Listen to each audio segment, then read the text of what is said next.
lockdown alert. Immediately lockdown. Locks, lights, out of sight.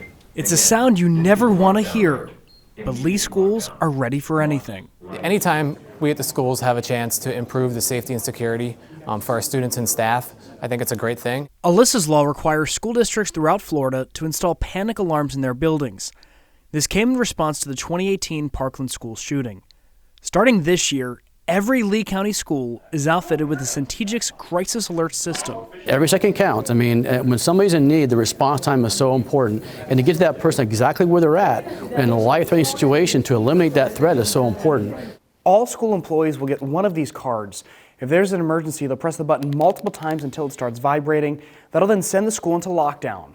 Strobes will start flashing, and screens will alert everyone what's going on.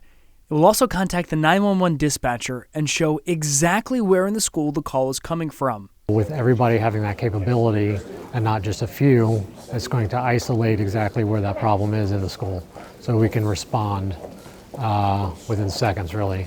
The system also allows for lockouts if there's a less immediate threat in the area, and internal emergency alerts.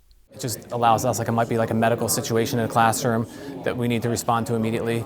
It could be like a student altercation somewhere in the building that we need to get to quickly. Keeping our kids safe with just the click of a button. When I see our district is providing us with tools like this, it is something that makes me very pleased as a parent. But there's nothing more important than safety and security in our schools. At Cape Coral High School, Devin Turk, Lee Schools TV.